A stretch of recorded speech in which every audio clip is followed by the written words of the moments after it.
Hi everyone, Kenneth Martin here from the Hard Tack Talks podcast. Thanks for joining us again today. I'm joined today, I'm excited about this one. I shouldn't say I'm excited about all guests, but I know the topic that's coming up, which really excites me. But I'm joined today by James Fleming from the Power Within Training. James, welcome. Absolute pleasure. Fantastic. I found out this morning that we're actually neighbours. Yes, that's right. Yeah, yes, we are. So we've agreed we're going to go to local for a pint after this, so that'll be fun. James, I've known you for a few years. Didn't realise we were neighbours, but our paths have crossed more through meeting up and what have you. But I'm very intrigued by your actual profession. Mm-hmm. And it's something that we've not talked a lot about in the construction industry, and certainly in the podcast. It's a theme that has never came up, but I think that's probably sadly lacking. It's a theme we should be talking about, and that's leadership. Yes. Yeah. So before we dive into that, maybe want to give our guests, our listeners and our viewers a wee bit more information about yourself and how you get involved in your business. Absolutely. So James Fleming, Managing Director at a company called the Power Within Training. I'm going to have to give you a quick synopsis, right? Or the whole podcast would be the story. That's a long story, yeah. So I'm ex-construction, Mm-hmm. oil and gas. Mm-hmm. And what I found, as you can imagine, construction is very male-dominated, kind of very old school. Mm-hmm. Oil and gas was the very same. So worked in two really kind of male-dominated industries where it was kind of, you were never really taught leadership and management. And when you were, it was kind of, it was kind of tick-a-box type stuff. Mm-hmm. So, decided in 2016 I was living in Dubai and decided I was going to pack it in.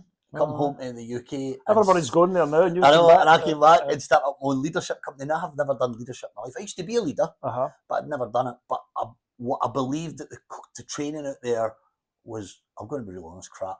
Mm-hmm. Right, most of it was wasn't very good, and I thought I think I can do better. Came back, and obviously the industry I used to be in was construction, and I fell into construction, but believe it or not, it wasn't a deliberate, I'm going to go into construction. I was running some programs and I had a few small construction businesses, joiner companies, a couple of bricky companies, small companies, and they'd been on the program and I said, "Oh, can you coach me and help me? I really need to grow my business. What you're talking about, James, really resonates with me." Mm-hmm. I said, "Of course I would," and it turned out, Kenny, that I was about 5 or 6 construction companies I was working with around leadership, management, and profitability as well. A big thing. Smaller companies, they're always busy and they've never got any money, right? Because they don't understand the whole cost and all that. Really doing business anyway. And I just fell into construction, and because all these companies had identical problems, I thought, well, why don't I build a training course for them? So I built a thing called the Business Growth Academy. Got it approved by CITB, so it was through the CITB Skills and Training Fund, and it was bonkers. It went absolutely bonkers, not only in the construction sector, but we were running it for Scottish Enterprise and local councils with small businesses, to support small businesses, and that kind of grew, and that was your target market, was a smaller company. I'm getting to the point why leadership. What I found was when I started to work with the bigger companies, there was no structured leadership and management training. When I say that, there was no, it was going back to the why I decided to set it up myself. It was very much tick box. It was all about theory and skills, and the problem was is if you've always believed that this is what it's like to be a great leader, it doesn't matter what I say. I'm never going to change your mind because you believe that you're right. That's just life. That's just how our brains work.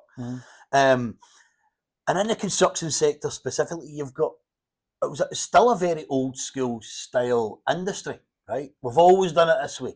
Right? Still very much like that. Well, that's just how we've always done it. I've been doing it that way for 25 years, son. Aye, right. So you know where I'm going with that. And so we started working with some like Vistry, Caddick, Gilliard Homes. Huge companies. Redrow. Vistry and Redrow. They're mammoth. And we started to work with them, and what we found it really early about a leadership course, right? Because I seen the challenge and the problem. I thought, okay, I can build a solution for that. So started working with these large construction companies, and we were having guys coming on the course, right? Guys and women coming on the program, and they're going, "Oh, here we go again." And I thought, I don't have time for a leadership course. I'm too busy. By the end of the 7 weeks, they were like, what just happened there? This course has made me a better husband, a better father, a better person. It's a leadership course, right? but their self-reflection was, oh my God, Mm-hmm. is that really who I am? Mm-hmm. And they're like, God, I've got this leadership management so wrong. And going back to why the industry, and I'm not just saying construction only needs it, right? Mm-hmm. There's a lot of industries that need really good leadership training. Mm-hmm. Think about the future, right? Now we know we've got an ageing workforce, right, in the construction sector. We've got a really ageing workforce. The future is the youngsters. The future is female, right? That's the future. Mm-hmm. It's bringing these youngsters in. Mm-hmm. And more female. And more female, 100%. I'm a huge advocate of that. So in order for us to meet the targets that the Labour government have set, it's never going to happen, but in order to be even close to those targets, we need to be attracting people into the industry. Mm-hmm. And the only way that happens, because remember, we talked about this just before we started. Imagine a 22-year-old or 23-year-old or 19-year-old coming into work in a construction industry and being backed orders and told what to do. Mm-hmm. They're just going to pack their bags and leave, mm-hmm. right? So we need to change the way we manage lead, because that's no management and that's no leadership. Mm-hmm. That's almost, I'm not going to say dictatorish, but pointing fingers and placing blame and shouting orders, mm-hmm. that's no leadership, mm-hmm. right? Leadership is, so tell me, Kenny, how can I help you? Mm-hmm. You know, things are not, how can we, so asking really good questions. Mm-hmm. And that, I believe, until we as an industry get that leadership part right, we're going to struggle to meet targets. Mm-hmm. Because, you know, people are leaving as many as people are coming in.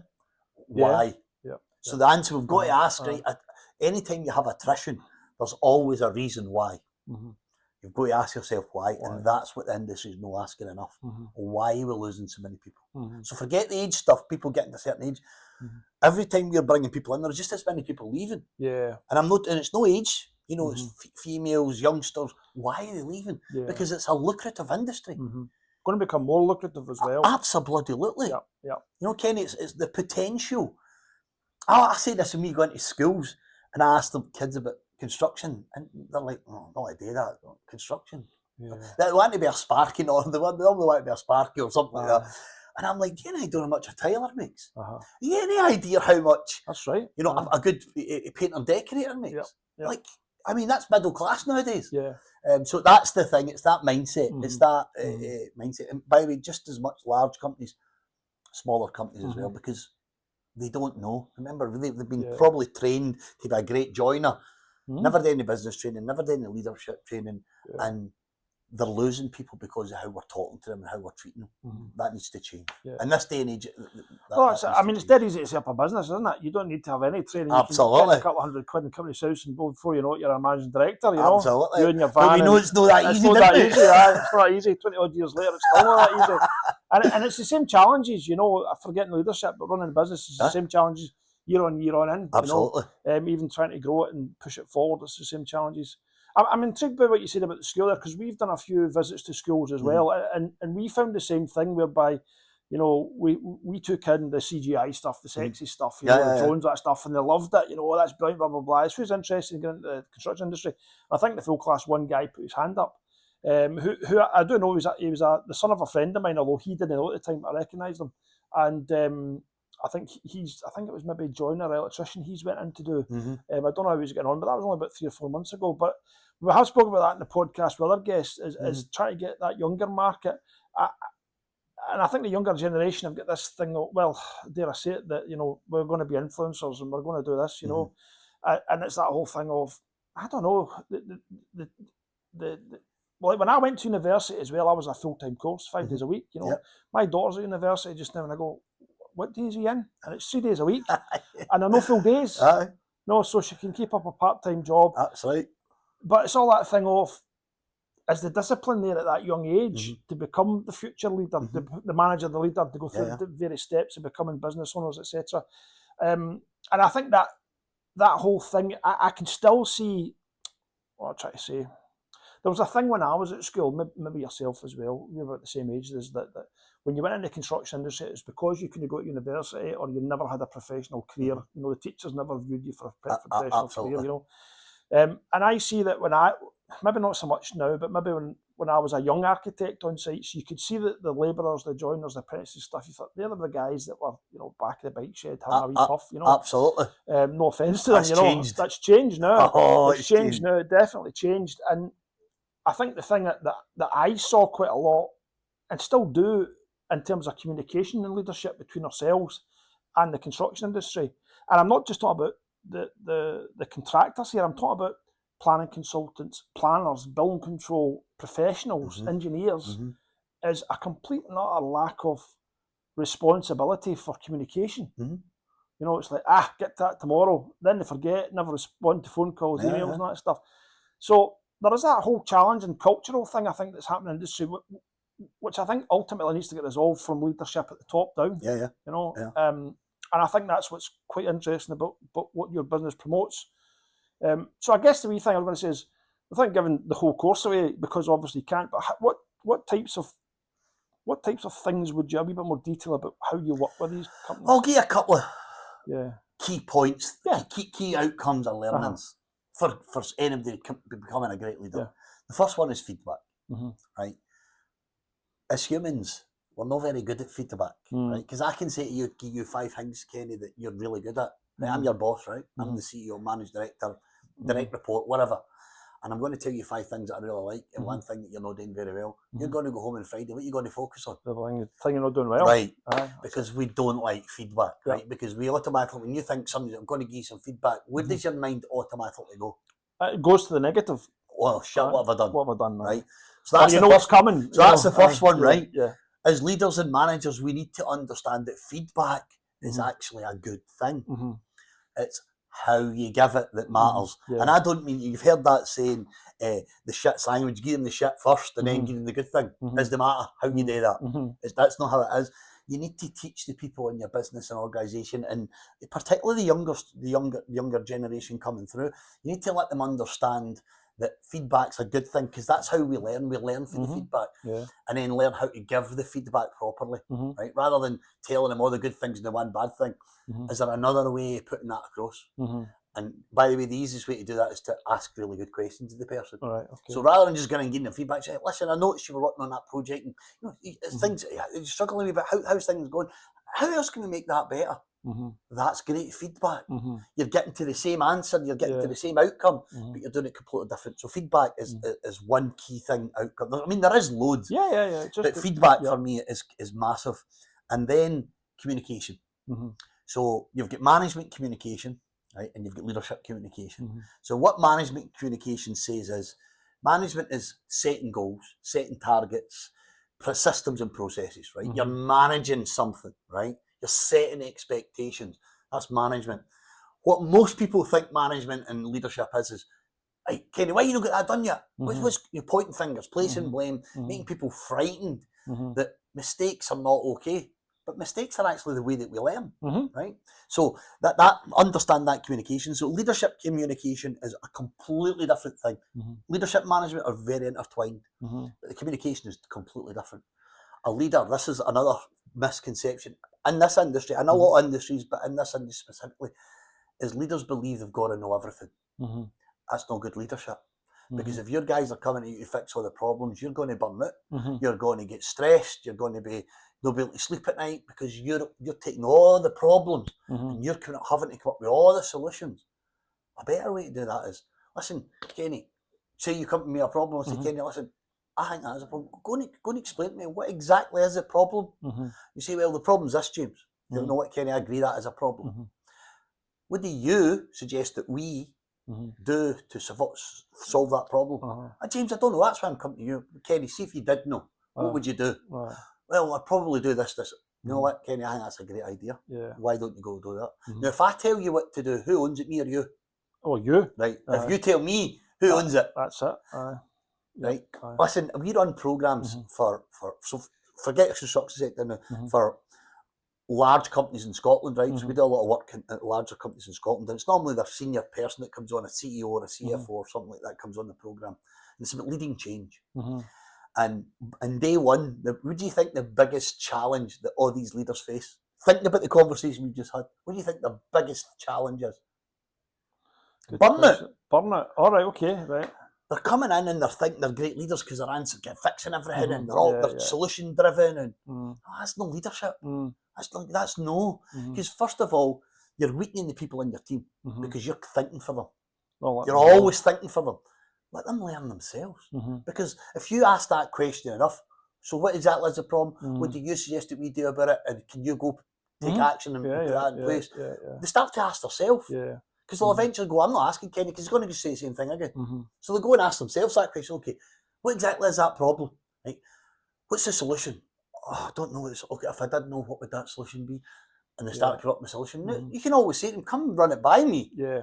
But I want the solution run by me. Don't expect me to answer the problem for you. Yeah. So it's the communication is massive, Kenny. Yeah. Well, that's 2 critical points. There's lots more. I think we went through a similar thing, or I went through a similar lesson a couple of years back when we brought a management consultant to look at the business. And the first thing we did was, we wrote it in the chart, what is everything that's to get done in the business, you know, legal staff, HR staff, everything was written down, you know, who deals with that? And they all shout, Kenny. Kenny deals with it. I go, do I really do with that? My view was I had a footprint in everything, you know, but I didn't think. And as a business owner, sometimes because you built a business like that, remember, you did everything at one time. That's it. But I didn't think, or I thought they were doing more of each of the individual components than what I was. But their view was, no, you still hold the reins in that, Kenny. So I very quickly changed that. You know, very quickly changed that. But it does change the size of business. You know, we're a wee bit smaller than we were then, and obviously, you know, we've got to duck in and do things. You know, I found myself ordering some paper today, but as soon as I did it, I made sure I said to the guys, "There's the phone number for the next time."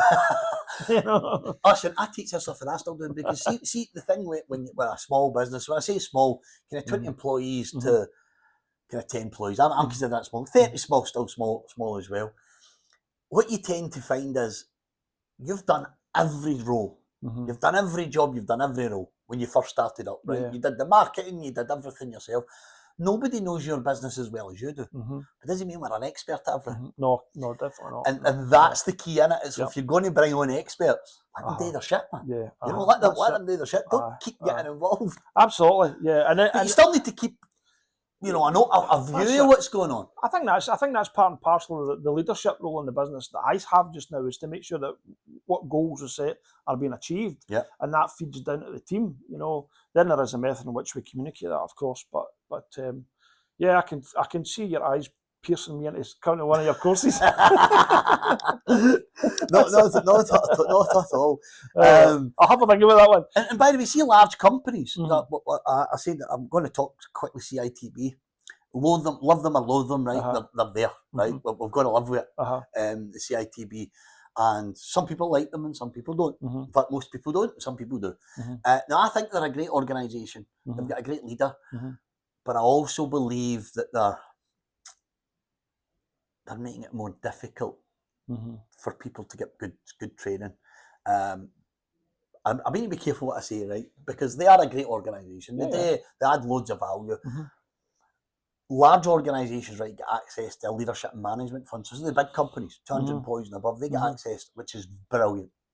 So that means that a company can come to us and say, right, James, I want to do this training, I want to do that training, leadership training, management training, sales training, whatever it is. The CITB will cover, they don't cover the whole cost, but they cover a large percentage of the cost. But I believe that's been kind of pulled back, and that worries me. No worries me from a business, because we've diversified. But that worries me about these companies now not having access to really good leadership. Because I'm not saying that CITB don't value it, because I was on a call with them a couple of months ago and I asked that question, why? And have you stopped valuing really good leadership? And they're like, no, we don't. So I would definitely say if you're a business owner listening to this and you're looking at leadership training, you're looking at that, speak to your CITB advisor, because there is funds there to help support that. Whether it's business growth, your own leadership, your own management, there's funds there. If you're paid into the CITB or you're a CITB member, utilise the money that you're entitled to. Yeah, good tip there. Yeah. Okay, so I'm kind of curious then. So leadership's obviously, you're trying to plug a hole in the industry and other industries about leadership. One of the premise of the Hard Talks podcast is really to get to grassroots with what are the biggest challenges that the UK construction industry is facing just now, and we both agree that leadership's a big one. So we've kind of dabbled around about, you know, the kind of the culture of the industry, etc. But I'm trying to get to the roots now of what is the big thing that's causing leadership to be the issue or one of the biggest issues, because I think it's huge, and I see it from the top down. You work with a lot of local authorities, planning departments, building control departments, the cultures in those departments have changed, and that's a huge thing for me to get across from the podcast is that our daily jobs are affected by the culture that's in those departments. But in terms of potentially your own opinion or the clients you've worked with over the last few years, what's the big challenge? What is it? What's causing leadership to be the big challenge? Our preconception of what leadership is. Right. So remember, we perceive what a great manager, a great leader is, right? Now, if you've never had good, and I need to say good leadership training because there's really crap stuff out there, like it's all about theories and Maslow's hierarchy of needs and bombard you with nonsense and you can't do anything with it. When people don't have a really good grasp of what it is to be a great leader and a great manager, that's a problem. But I want to answer the question in a different way. There's some, we'll call them general managers, GMs, CEOs, right? Some companies, and they get it. They understand because they're great leaders and they're really heavily invested in their people. And then you've got other companies and the local companies in Scotland, some of the big ones here as well, a lot down there. I mean, I say normally the ones that are sitting between kind of 250 and kind of 500 employees, that size, that kind of medium size, large ones, normally the senior leadership team get the importance of great leadership, right? So they get it. That middle ground, they really struggle. Because if you go to the managing director and you say to the managing director, one of your team have approached us, they want to run a programme, we don't need leadership, we've got a great team. And you speak to the HR director and they're like, the culture in this business is diabolical. You're not allowed to do that, you can't speak up, you can't have an opinion. And you speak to MD and he's like, no, we've got a great team. We don't have any problems in business. And you're like, that's a disconnect. What does that tell you? That it's not a very good leader. Yeah. Right? That person's not, if that person doesn't understand what's happening in their business, then they don't have a close enough relationship with their leadership team, their management team. And then so you think about the level, so you C-suite level, right? CEOs, CFOs, then you've got your kind of senior leadership team level, the senior managers, directors, and then you'll have your management level, project managers, right? And nobody's talking to each other, right? Because if up there you think we've got an incredible rosy company because we're making money, and down here you've got employees that absolutely hate coming to work, you've got a problem. Yeah. You've got a serious problem. And that's why you've so much, people, attrition in the industry. But as we talked about, there's as many people leaving as there is coming in. Yeah. That's a problem. Yeah. So that's the thing. It's that if you don't know what it's like, what great leadership looks like, or what a great manager looks like, how the hell are you supposed to be a great leader or a great manager? Right? You can't watch a YouTube video and expect to be a great leader. You can't attend a one-day training program and expect to be a great leader because you're going to come in here. So let's give a quick example. So let's say you come on one of my courses, Kenny, right? And I know you get leadership, but you're really rooted in, you think leadership is about knowing everything and managing your people and taking all the problems on yourself. And you come in and I'm trying to teach you a new way of doing things, right? And I'm hitting you with all this new stuff. And you're going to go, James, that won't work for my industry. I know my industry better than you. That won't work. You're right, it won't. So my job and how we build our programs is we don't teach the skills first. We teach them mindset and beliefs. Why do we think like that? And we tell through stories. So we talk about something, we tell a story that relates to it, and then we put them into breakout rooms, senior management in the garden, they say, here's the problem. I want you to come up with a solution. How would you deal with that?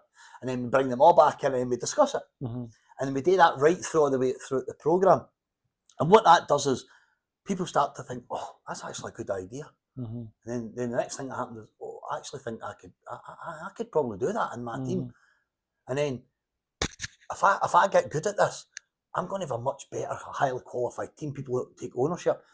Thought it's a good idea, think they're capable of results, they've got personal buy-in, what's in it for me? Guess what? They're inevitably going to become a better leader because they've bought into it. Then, once they've bought in to what we're saying, then we teach the skills. So we do something completely different. We teach the kind of beliefs and mindsets. We break that down. Why? Because everybody's different, remember. We've all got different backgrounds and experiences. So we break all that down first. So that by the time we start to teach the skills, they're ready, they're bought in there. Right? You're no bouncing off their kind of, we call it cognitive dissonance. So you're no bouncing off that. Well, I don't think that'll work. Can you think about any time you're on a course and you're thinking, I don't think that'll work in my industry. I don't think that'll work with my team. You're right, it won't. Yeah, Because if you believe it, it's true. that's it. And you're going to get and have those behaviours and characteristics to say this self-fulfilling prophecy. Yeah, I think mindset and belief is one of the biggest things.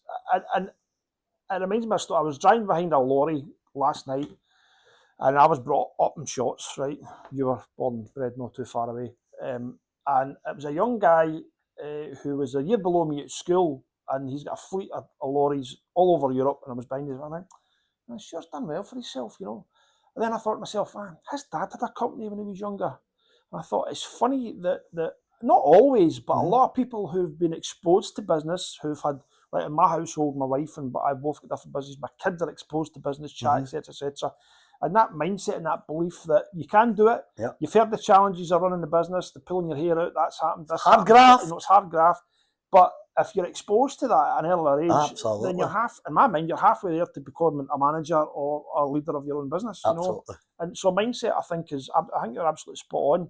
And I have found over the years that I've had employees over the years, and you think, right, there comes a level, because it's like they've never had a business, they've never been exposed. When you start to expose them a wee bit to, you know, maybe need to chase that client for that invoice as opposed to Kenny phoning, you know, it's, oh, I've never done that before, you know. And then That's huge in our industry, by the way, no chasing invoices. No chase, I chase them. If I need to, I'll chase them. But that's it, yeah. And then the whole thing about culture, that's quite interesting. You talk about culture as well, because we've done a few podcasts. And I always see business people, I was going to say businessmen there, but that's not correct, because I've got a lot of very powerful connections with businesswomen as well. And they talk about the culture in their business. Oh, the culture in my business is great. Here's our values and our principles and that kind of stuff. And I think, yeah, but do your team actually do that and behave like that? Do they think like that? You know, There's where the magic lies, is when they get on board. That's it. Let me give you an example on that then. So vision. Core values, right? Huge for any business, right? You've got to have a vision of how the hell the team's going to know where they're going, right? And I would be honest with you, how often do you talk about your vision with your team? Right now, I probably talk about it on a weekly basis. Perfect. That's the answer I want to hear. Yeah. I'm the same. So when we're having our team meetings, we talk about, so I'll say, so all our team, so marketing teams get that, so company vision, marketing teams get a vision, what great is in 5 years, what they want to take the business, the sales team have got a vision, the training team have got a vision, the coaching team, so all our small teams have all got their own vision. And I actually asked them, what are you going to do this week that keeps you aligned with your vision? That's how we talk. What are you going to do this week to keep you aligned with? No, what's your goals for the week? What are you going to do this week that's going to keep you aligned for us achieving that vision in 5-10 years from now? Because then they keep thinking about the vision. And I can ask anybody in my team, what's the company vision and what's your team vision? They'll all be able to tell you, because we talk about it all the time. And it's painting that picture. That's how you create culture as well, because see if the team are talking about it. And you ask any of my team their core values, they'll all be able to tell you them. Because we hire based on core values. We don't hire people who don't have the same core values as us, because it's really important to us. Having fun, you know, constantly learning, believing that people have unlimited potential. You know, these are all really critical core values. Courage is like one of our core values, and they're critical. But if I could go into almost any company, right? Almost any company, we'll say kind of medium. Let's go 100 employees and above, right? So that's still small, but let's say 100 employees and above, and I asked the leadership team what the company vision and core values are. How many do you think they'll be able to tell me? No, a lot, maybe. Very rarely do I get anybody that can tell me. They'll go, oh, it's on the website. No, that's the company vision, man. The business plan's in the drawer. Aye. So that means you're not creating a culture, because you need to talk about it. You know, if you want somebody to go somewhere, tell them where they're going. Paint a picture so that they get on board. Right? Simon Sinek says it. He says in one of his videos. He says, if you want people to go somewhere, you need to tell them where you're going. Like if you want somebody to get in the car with you and go somewhere, they're only getting in the car if you're going to tell them where they're going. He says it's the same in leadership, the same in business. The people in your business need to know where you're going. If they don't know, everybody's riding blind. You're going to be working in solos. Everybody's going to be out for themselves. That's not a great business. No. I call that so when I call it rowing in different directions, right? What happens to a boat? If everybody's rowing in different directions, Just goes round in circles. Yeah. Now imagine you've got a team of people, whether you're project management team, your senior leadership team, and everybody's rowing in the same direction. I know what boat I want to be in to win the race. Yeah. That's real culture. Aye. And I think I'm going to say my business went through various different sizes over the years, and you're probably going to say it's, well, I don't know. I'm going to say it's not easy. No, you know, there's nothing easy with business. It's not, well, and it never gets easier. No, it never gets easier. But you know, it can be the simplest wee thing that throws that vision off or throws the teams off, and then it's that kind of right. We need to try and gauge them in. A staff member leaves, they liked them, whatever, and they go, oh, right, okay, how do we fix this? But that's often coupled with something exciting, something new's coming in, what have you. But it's not the easiest. I mean, I've been exposed over the years to some fantastic leaders, some not so fantastic ones as well, but all the way up to years and years ago, my wife and I were dabbled in a business called Herbalife. And Herbalife, yeah. Herbalife. Yeah. And the leader of that business, I think back then, was a guy called Michael Johnson? Michael Johnson, I think that was his name. But I mean, this guy used to cycle into work, CEO, cycling to work, healthy, active lifestyle, wearing the brand, drinking the product, cycling to work, could probably get a Rolls Royce or whatever, a driver to take him to work, but he lived and breathed the brand, and I heard them talking in front of stadiums and what have you, and they go, that's leadership away up there, Yeah. But I think I guess you get to a certain age and you can look at some leaders and go, nah, you're maybe at the top of the tree, but you're not quite the leader. And there's a lot like that. Look at our politics right now. Well, right? Just need to look at our politics right now. These are supposed to be leaders. They don't know how they couldn't lead the choir. Oh well.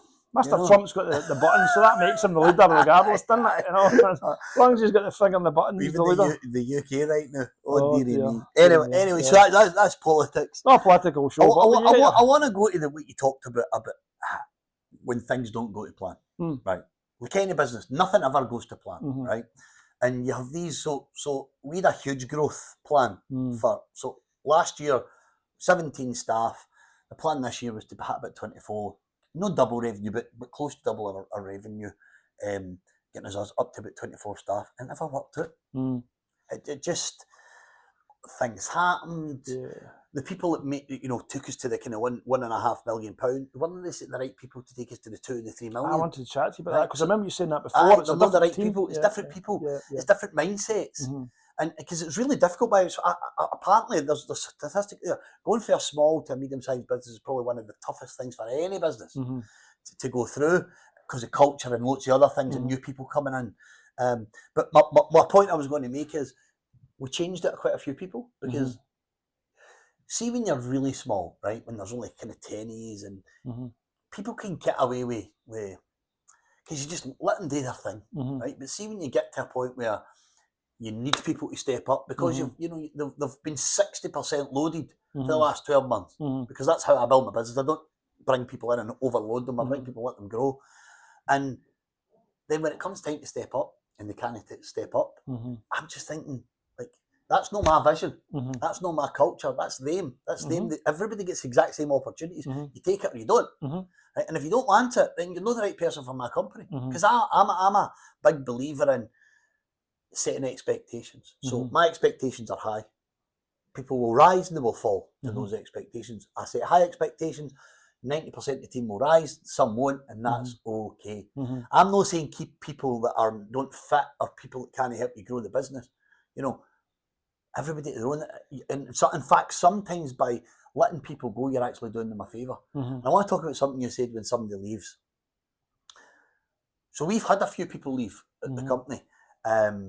For various reasons, and the team are like, oh, they were brilliant, blah blah blah, but we always hired better. So they see the person that came in after them, they've always been a much higher caliber person. Do you know what I mean? I get that. Yep. And it's that we know business anyway. Business is like that. But I think the other thing is, as a manager, stroke leader, when you realise the person who's leaving, you think, right, I've learnt a lot from employing them. They maybe were great at their job. But the next time someone's coming to do their job, you're thinking, I need to try and get somebody that's the next Absolutely. You know the right questions you're going to ask. Questions to ask. Absolutely. Definitely.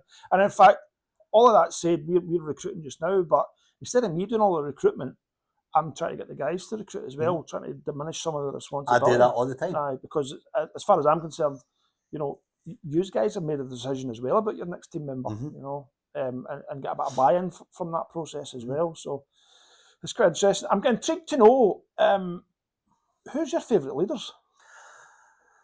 Who's my favourite leader? I've been asked this question before. It's a personal leader, right? So it's not a famous leader. Right. So I was very, very fortunate when I took over as country manager for Saudi. I had my VP was a guy called Alistair Sheikh, Aberdonian guy. Right. And most of what I learned from him. Right. He was one of those guys that don't ever come to me with a problem. Come to me with a solution, and you can run it past me. Yeah. You know what we talked about earlier, that asking the right questions. You were accountable. Because his attitude was, I'm paying you a lot of money, you're the expert, you make the decision. If you're not sure, come to me, we can talk about it. Right? And he was brilliant, but he was also, and going back to accountability, if you told him what your numbers were going to be, right? So every Monday, well, it was actually in Saudi, it was a Sunday, because we worked Thursday, Friday was your days off. So you work Saturday, Sunday, were at work. It's changed now, it's Friday, Saturday. But so Sunday, we have to have a Monday morning meeting on a Sunday. And we'd sit in your whole leadership, so your country, right? So Saudi's huge. So you're maybe like 25 people, all country managers for each of their product lines. And VP there, and you know, the senior CFO, and all sitting around the table. And you would give them your numbers. So you would say, oh, my numbers for the end of this month are, you know, we're going to hit 17.9 million by the end of the month. And if you didn't meet the numbers, you had to stand up. Right? You had to stand up in the meeting and tell everybody why you didn't meet the numbers and what you're going to do next week to get back on track. Right. The lessons that guy taught me, just about being accountable, completely changed everything. Yeah. And then I got promoted and I moved to the Middle East, and I was looking after Middle East and Africa. And I had another brilliant leader. His name was Khalid, now a Saudi, who came from Schlumberger and was now the senior VP for the whole of Middle East and Africa. And he was a different kind of leader. He was more handsy-on, we'll call it. Right. But you could challenge him. He wanted you to challenge him. And if you were wrong, he would let you know you're wrong, and here's all the things you need to do different. But see, these two combinations, Alistair and Khalid, made me the guy I am of the day. You know, it moulded me to what great management and leadership was. Yeah. And that's kind of a lot of the lessons that I've learned. Obviously, I studied that as well. For about 14 years, I studied what makes somebody successful, highly successful leaders and sales teams. And I took all that knowledge and all that learning, and that's what I put into this program. So for me, the only real leader, because you can say there's a lot of great leaders. You can say people like you know, Richard Branson, all the stereotypical. But how do you know they're great leaders? Because you've never actually. I've never been in his company. No, so for me, you can only, that's only for the outside looking in. So for me, my great leaders were Alistair and Khalid. Oh, excellent. Good. So here's a wee question for you then. Do you think you need to be a great leader to make money? Absolutely not. In fact, I know a lot of people that are terrible leaders and they're good at making money. Well, I'm thinking about that as well. You know. Oh no, you don't need to be a great leader to make money. But you need to have a great leader. There is no case study in the planet of a great business that doesn't have a great leader. So if you want to have a great business, you need a good leader. If you want to make money, you don't need a great leader. You treat people like shit. Right? We all know them, don't we? We all know the businesses. Right? They're not really nice to work for. I mean, you hear it all the time. You know, they're out there for themselves. They're out there to make as much money as they want. I think, why would you go into business to do that? We all like money. I like nice things. We like nice houses. We like cars. We like to give people, you know, pay our staff well. You know, we like to make money. Money brings you a better level of happiness. We'll call it, right? Choices, definitely. It brings choices. It's a better level of happiness. I'm not saying it makes you happy, but it gives you more choices. You can decide to be miserable. Aye. So the answer is definitely no. You don't need to be a great leader or a great manager. You need to be good at business to make money. Oh yeah. But you don't need a great leader or manager. No. I mean, I know some great. I'm thinking of one particular guy who couldn't read or write, but he could count. You know, and it comes to his kind of leadership skills. I mean, he was ducking and diving every police motor he could, but by God, You know, he'd Rolls Royces and Fantasis and all that kind of stuff. You know, absolutely. Not criminal in any, but not criminal in any manner of means, but just one of these guys that, you know, ducking and diving. I went to university, I did it right. The school teachers told me this, and all of a sudden, you know, he's running about in a Rolls Royce. But how did that happen? You know. Where did I go? So there's a lesson with that one as well, but that's not what we need to talk about. We need to talk about leadership and how you go under the radar and make money. I'm just curious to know though, if you know, because I've had the privilege of coming across 20 odd years of running block architects and met loads of different characters. You know, loads of them. You think, yep, spot on, great people running the businesses, and others you go, how did you get this business when you just carry on like that? And they're probably quite successful businesses too. Absolutely, successful businesses, yeah.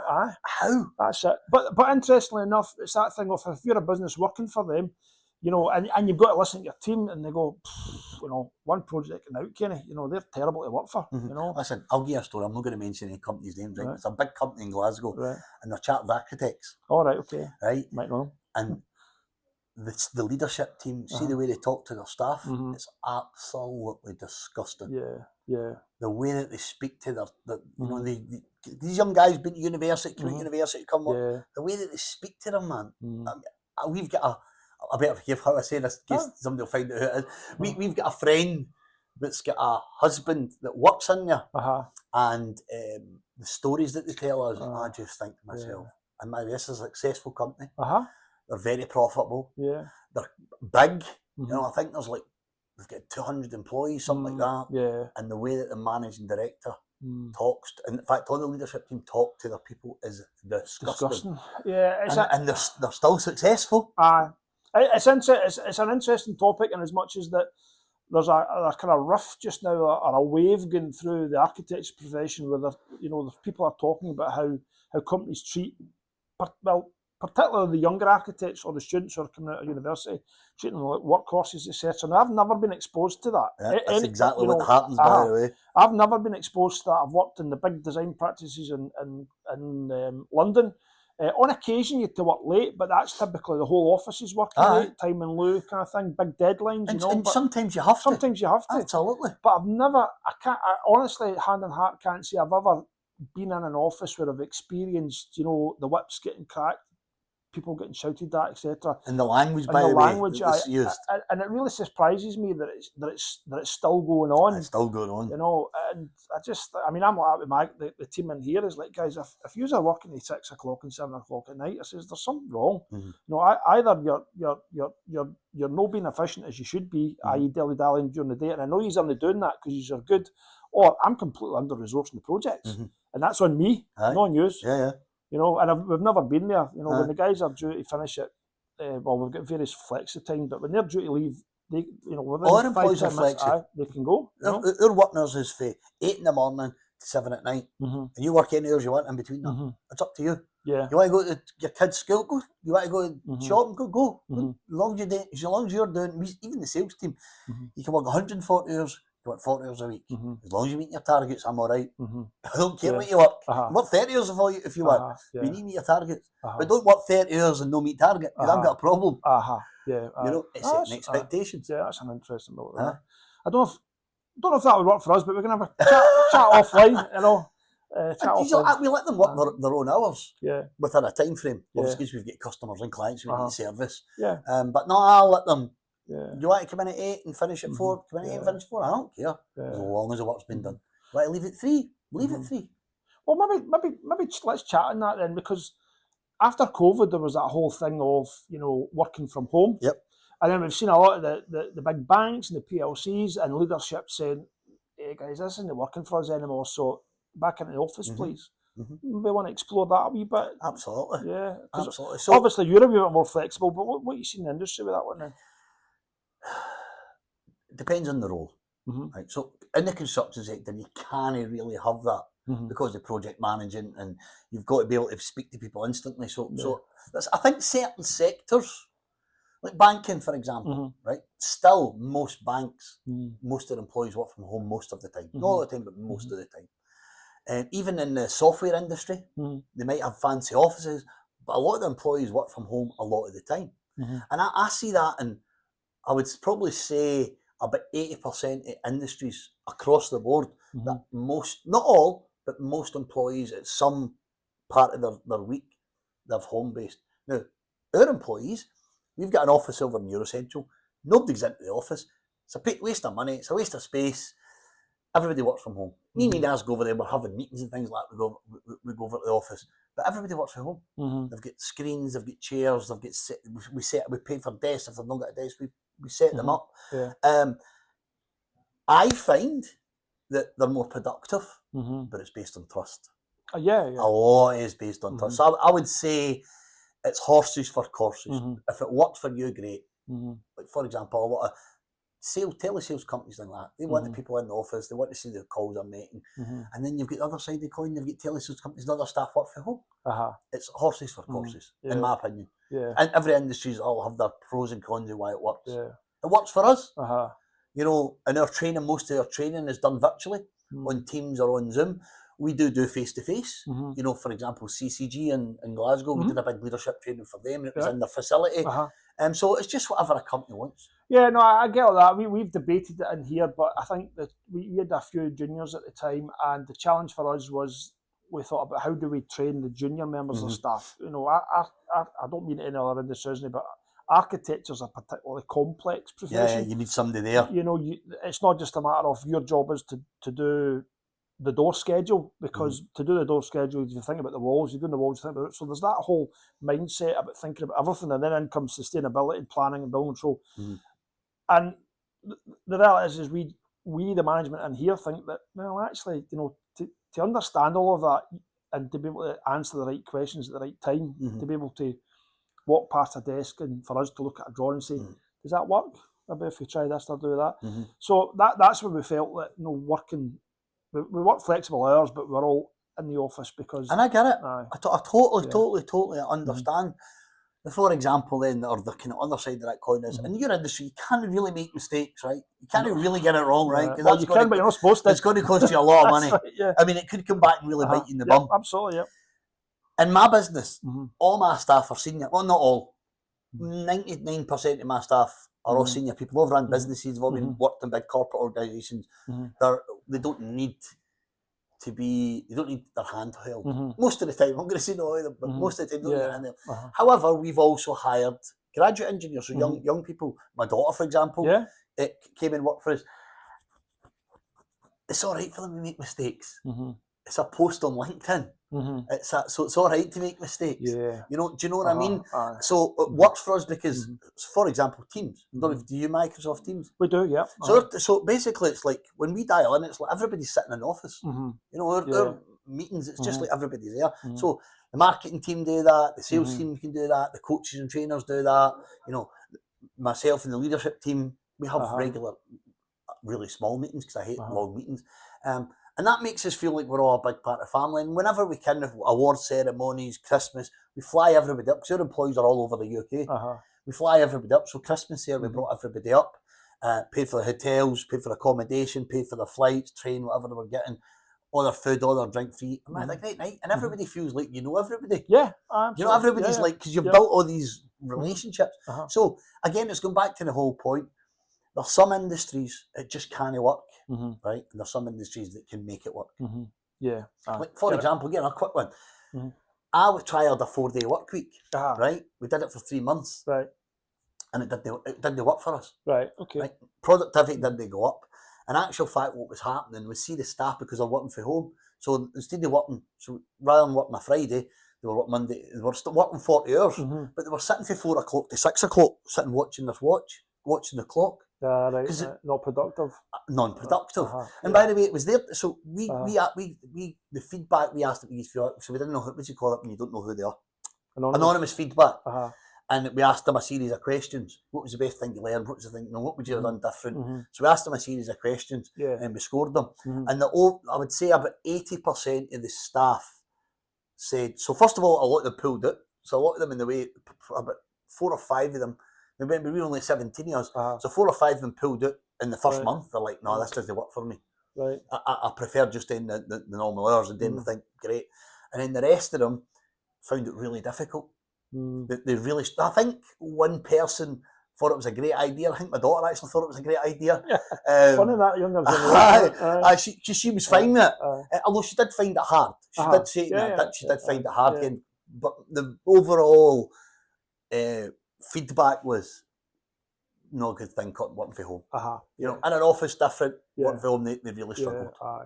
I think I'm one of those. I mean, I've had occasions myself when I can work from home. It's good to tune out, but there's times I think when you need space, it's good to just. I've got a wee office set up in the house, and I can go and get that space. I've got a big office. I've got see you know, at our house you've got the garage, then you've got like a big. It's like they call it. I think it was a playroom, a big. Right. It's a bedroom, but it's downstairs. We've turned that whole thing into a proper office. Proper office. Well, I like coming into the office, but my point was that I can. We're just up the road. I know. Pump's just down the road. We looked at moving here just in because our renewal for that office was we were over at Regis. And because we used to be in your house. It's HDS that one name. HFD. So we used to be there. Then we moved to Regis, and we were looking for somewhere here, and it's just quite expensive. Oh well. I thought it was. Depends who you know. Well, probably. I thought I don't think here. You know, we'll take that bit out the podcast. I believe it in. Cool, fantastic. Kind of getting towards the end of the podcast now, and usually what happens is we've got a wee quick question that's been left by the previous guest. Yeah. So the question that's been left by the previous guest is, what's the one mistake that you've made in your past, but that you would make again? What's the one mistake in my past that I would make again? I'm going to say investing in myself, right? And there's 2 points to it. So the mistake is I heavily invested in myself. The mistake in that is a lot of it was shite, right? Brutally honest, it was rubbish training, rubbish business training. You know, when I first started coming back in business, I really deep dived into personal development because I thought if I want to be the best, if I'm going to run a leadership company, I want to be the best. And I invested. I mean, when I say heavily, I mean a lot of money, 70, nearly 80 grand in the first year. Did you suffer from the table rush? Was that the thing? Take the credit card, the bag for man, jeez. And my wife was always saying to me, "Sure, you need to do this. I need to have all the information. I need to know." And I made a lot of expensive mistakes, but I would make them again because you don't know what's good and what's bad. And by the way, going on to that note, that actually helped me build.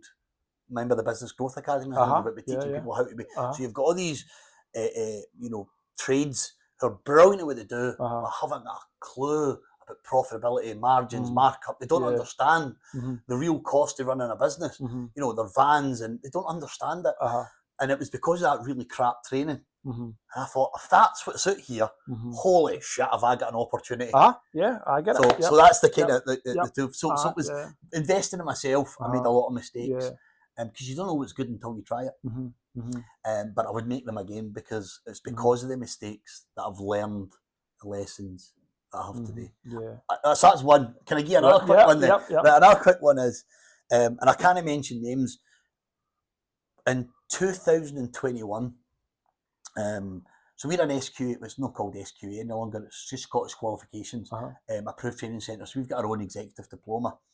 And when we first released it, this was in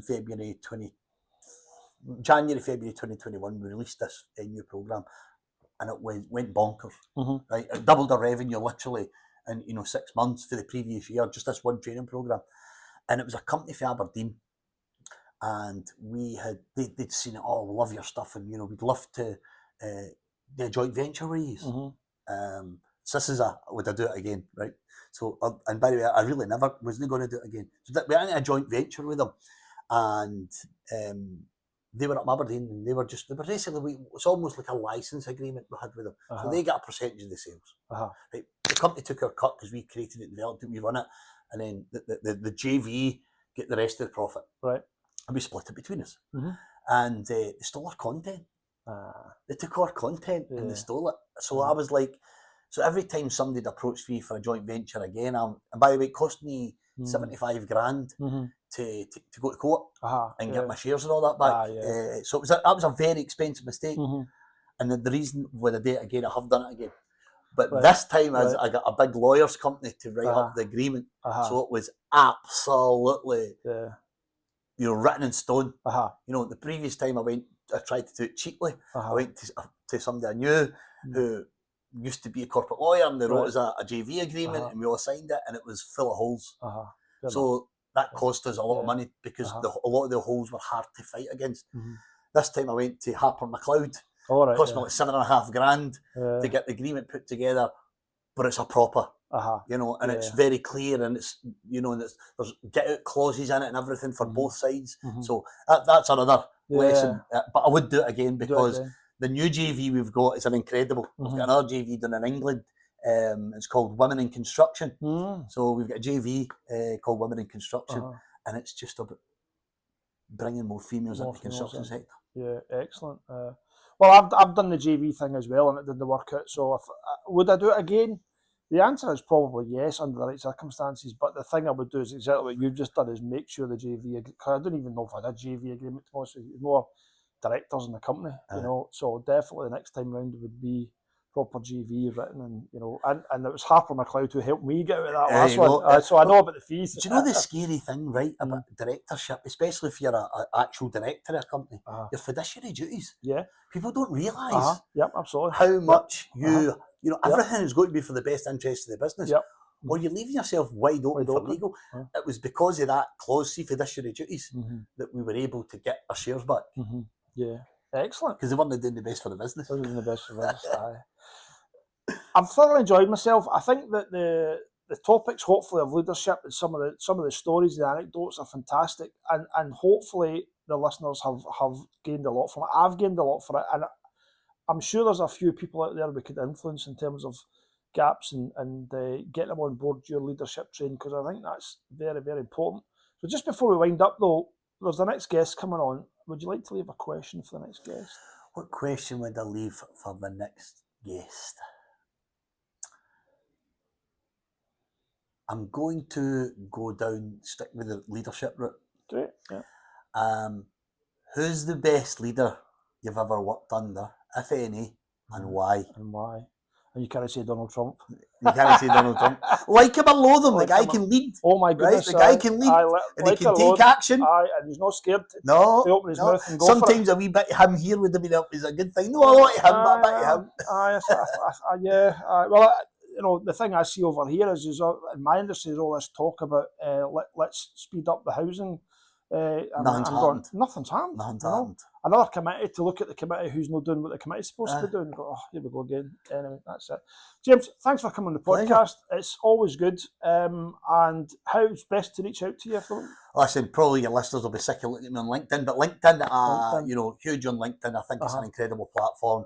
LinkedIn, website, Instagram, TikTok, all the social media.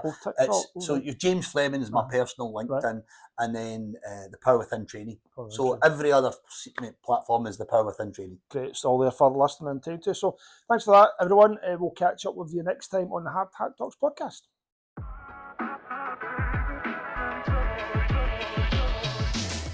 Thanks for tuning in to the Hard Hat Talks. If you enjoyed the conversation, don't forget to hit that subscribe button, whether you're listening on Spotify, Apple Podcasts, or wherever you get your shows. That way, you'll be sure to never miss an episode. If you've got any feedback or a topic you want us to tackle, please drop us a line. We'd love to hear from you. Till next time, stay safe, stay sharp, and keep your hard hat on.